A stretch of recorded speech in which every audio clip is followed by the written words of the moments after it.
Welcome to Tanvi's kitchen. ఈరోజు recipe వచ్చేసి ఒక సూపర్ టేస్టీ రెసిపీని చూపించబోతున్నానండి. పండగలైనా లేదా ఇంట్లో చిన్న చిన్న ఫంక్షన్లైనా మనం డెఫినెట్గా చేసుకునే రెసిపీ ఏంటంటే కజ్జికాయలు కదా. సో ఈరోజు నేను కజ్జికాయలని సింపుల్గా ఈజీగా టేస్టీగా ఎలా చేసుకోవాలో చూపించబోతున్నానండి. ఈ కజ్జికాయలలో వాడే స్టఫింగ్ ఒక్కొక్కరు ఒక్కొక్కలా చేస్తూ ఉంటారు కదా. సో నేను ఇక్కడ పుట్నాల పప్పు, బెల్లం అండ్ డ్రై ఫ్రూట్స్తో ఈ కజ్జికాయలను ఎలా చేసుకోవాలో చూపించబోతున్నాను అండి. ఇక లేట్ చేయకుండా ఈ రెసిపీని ఎలా చేసుకోవాలో చూసేద్దామా. ముందు ఒక బౌల్ తీసుకొని 1 కప్పు దాకా మైదా పిండిని వేసుకోండి. ఇది గోధుమ పిండితో అయినా చేసుకోవచ్చండి. నేను ఇక్కడ మైదాని యూస్ చేస్తున్నాను. ఇందులో చిటికెడు ఉప్పు, అలాగే చిటికెడు వంట సోడాను వేసుకోండి. వీటితో పాటు 1 టీ స్పూన్ నెయ్యిని వేసి ఈ నెయ్యి, ఉప్పు, వంట సోడా పిండిలో బాగా కలిసిపెట్టేట్టు ఒకసారి అంతా మిక్స్ చేసుకోవాలండి. చూడండి, ఇలా చేతిలోకి తీసుకొని ముద్దగా చేసుకుంటే మనకు పిండి ఇలా ముద్దగా అవ్వాలండి. సో అంతవరకు కలుపుకోండి. ఒకవేళ అలా ముద్దగా రావట్లేదంటే మీరు మరి కాస్త నెయ్యిని యాడ్ చేసుకోండి. ఇలా మొత్తం కలుపుకున్న తర్వాత ఒకేసారి వాటర్ కాకుండా కొద్ది కొద్దిగా వాటర్ వేసుకుంటూ ఈ పిండిని మనం చపాతీ పిండి కంటే కొద్దిగా గట్టిగా కలుపుకోవాలి. కజ్జికాయలలో పైన లేయర్ క్రిస్పీగా రావాలంటే పిండిని కొద్దిగా హార్డ్గానే కలుపుకోవాలండి, సాఫ్ట్గా కలుపుకోకూడదు. చూడండి, ఈ విధంగా కలుపుకున్న తర్వాత పిండిని ఒక 1/2 అవర్ పక్కన పెట్టేసి నాననిద్దాం. ఈలోపు లోపల స్టఫింగ్ కోసం ఇంగ్రీడియంట్స్ చూపిస్తున్నానండి. ఎండు కొబ్బరి తురుము, మెలన్ సీడ్స్, పంకిన్ సీడ్స్, బాదం, జీడిపప్పు. ఈ డ్రై ఫ్రూట్సే కాకుండా మీ దగ్గర ఏ డ్రై ఫ్రూట్స్ ఉన్నా ఇందులో వాడొచ్చండి. ఏది వాడినా టేస్ట్ మాత్రం చాలా బాగుంటుందండి. ఇప్పుడు వీటన్నిటిని పక్కన పెట్టేసుకొని స్టవ్ వెలిగించి స్టవ్ మీద ఒక కడాయి పెట్టుకొని అందులో 1 కప్పు వరకు పుట్నాల పప్పును వేసి లైట్గా ఫ్రై చేసుకోవాలండి. ఈ పుట్నాల పప్పును ఎక్కువగా రోస్ట్ చేసుకోకూడదండి. జస్ట్ స్టవ్ మీద అటు ఇటు అనుకుంటే సరిపోతుంది. ఎందుకంటే ఇవి ఆల్రెడీ ఫ్రై అయిపోయిన పప్పే కాబట్టి మనం ఎక్కువగా ఫ్రై చేయాల్సిన అవసరం లేదండి. ఇప్పుడు వీటిని ఒక ప్లేట్లోకి తీసుకొని చల్లారనిద్దాం. ఇదే కడాయిలో 1 టేబుల్ స్పూన్ నెయ్యిని వేసుకోవాలండి. నెయ్యి కొద్దిగా హీట్ అయిన తర్వాత ఇందులో బాదంని వేసి మాడకుండా మంచిగా ఫ్రై చేసుకోవాలండి. చూడండి, ఈ విధంగా ఫ్రై చేసుకున్నాం కదా. ఇప్పుడు వీటిని ఒక ప్లేట్లోకి వేసేసుకుందాం.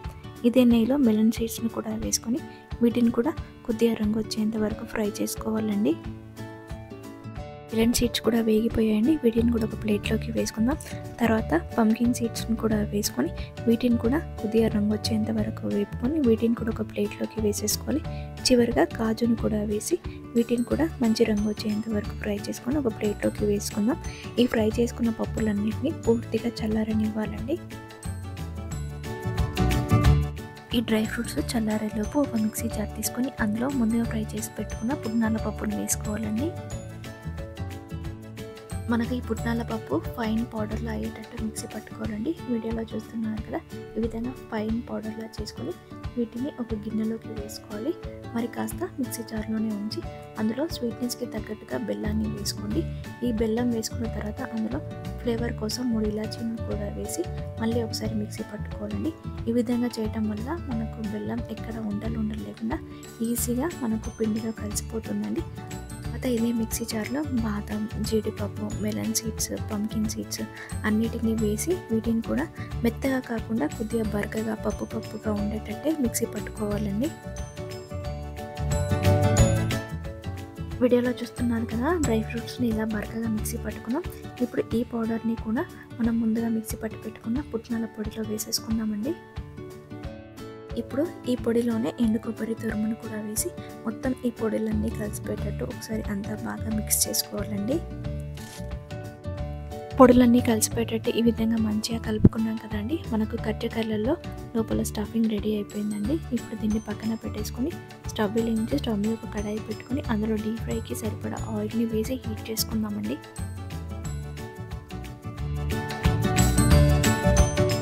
ఆయిల్ హీట్ అయ్యేలోపు మనం కజ్జికాయలను ప్రిపేర్ చేసుకుందామండి. మనం ముందుగా పిండిని కలిపి పక్కన పెట్టుకున్నాం కదా.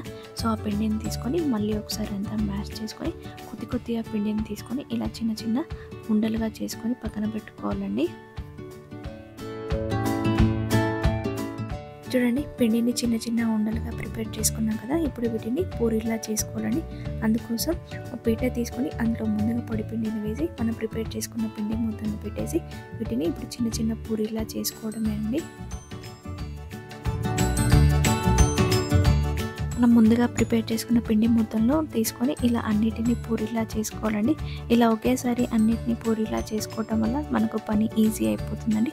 చూడండి పూరీలన్నీ ప్రిపేర్ అయిపోయాయి కదా. ఇప్పుడు మనం ముందుగా ప్రిపేర్ చేసుకున్న డ్రై ఫ్రూట్స్ పౌడర్ని లోపల స్టఫ్ చేసుకుందాం. అందుకోసం ఒక పూరీని తీసుకొని అందులో 2 స్పూన్ల దాకా డ్రై ఫ్రూట్స్ పౌడర్ని వేసి అంచులను వాటర్తో ఇలా తడుపుకొని వీటిని క్లోజ్ చేసుకోవాలండి. జస్ట్ని కాస్త గట్టిగానే ప్రెస్ చేయండి, ఎందుకంటే లోపల ఉన్న స్టఫింగ్ మనకు బయటకి రాకూడదు కదా.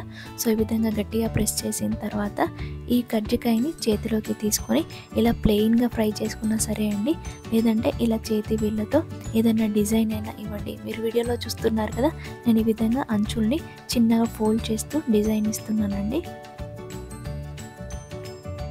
ఇలా చూస్తున్నారు కదా, ఈ విధంగా కజ్జికాయని డిజైన్గా చేశానండి. ఇప్పుడు దీన్ని పక్కన పెట్టేసుకుందాం. నెక్స్ట్ పూరీని కూడా మీకు ఎలా డిజైన్ చేయాలో చూపిస్తున్నాను. మరొక పూరీని తీసుకొని అందులో కూడా స్టఫింగ్ వేసి ఎడ్జెస్ని మళ్ళీ అలాగే వాటర్తో తడుపుకొని గట్టిగా ప్రెస్ చేసుకోవాలండి. ఇలా గట్టిగా ప్రెస్ చేసుకున్న తర్వాత ఒక ఫోర్క్ తీసుకొని ఇలా అంచులకి డిజైన్ ఇవ్వండి. లేదు ఇలాంతా కాదు అనుకుంటే ప్లెయిన్గా వదిలేసినా సరే అండి, కాకపోతే ఎడ్జెస్ నుండి మనకు స్టఫింగ్ బయటకు రాకుండా చూసుకుంటే చాలండి. పిండిని మొత్తం మనకు నచ్చిన విధంగా ఇలా కజ్జికాయలుగా ప్రిపేర్ చేయాలండి. మొత్తం పిండి మొత్తం ఇలా కజ్జికాయలుగా ప్రిపేర్ చేసిన తర్వాత వీటిని ఆయిల్లో డీప్ ఫ్రై చేయాలండి. మనం ముందుగానే ఆయిల్ డీప్ ఫ్రై చేసి పెట్టాం కదా, సో ఆయిల్ వేడై ఉంటుంది. మనం ప్రిపేర్ చేసుకున్న కజ్జికాయలని ఒకటొకటిగా వేసుకుంటూ బ్రౌన్ కలర్ వచ్చేంత వరకు వీటిని ఫ్రై చేసుకోవాలండి.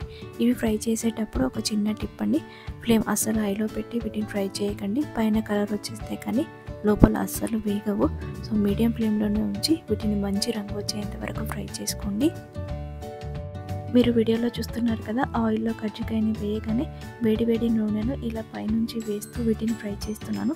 ఇలా చేయటం వల్ల మన కజ్జికాయలు కొద్దిగా పొంగుతాయండి. చూడండి కజ్జికాయలు వేగి మంచి కలర్ కూడా వచ్చాయి కదా, ఇంత రంగు వస్తే సరిపోతుందండి. ఇప్పుడు వీటిని ఒక ప్లేట్లోకి వేసేసుకుందాం. మిగతా కజ్జికాయలను కూడా ఇదే విధంగా ఫ్రై చేసుకోవాలండి. కజ్జికాయలన్నింటినీ ఇలా డీప్ ఫ్రై చేయడం అయిపోయిన తర్వాత ఈ రెడీ అయిపోయిన కజ్జికాయల్ని ఒక సర్వింగ్ ప్లేట్లోకి సర్వ్ చేసుకుంటే ఎంతో టేస్టీగా ఉండే డ్రై ఫ్రూట్స్ పుట్నాల పప్పు కాంబినేషన్లో కజ్జికాయలు రెడీ అండి. ఎప్పుడు ఒకేలా కాకుండా ఈసారి పండగకి ఇలా ట్రై చేయండి. టేస్ట్ మాత్రం చాలా అంటే చాలా బాగుంటాయండి. ఈ కజ్జికాయలు పైన క్రిస్పీగా లోపల సాఫ్ట్గా తినే కొద్దీ తినాలి అనిపించేటట్టు ఉంటాయండి. సో డెఫినెట్గా మీరు ట్రై చేసి మీకు ఎలా వచ్చిందో కమెంట్ చేయండి. ఈ వీడియో మీకు నచ్చినట్లయితే please subscribe to my channel, like చేయండి, షేర్ చేయండి.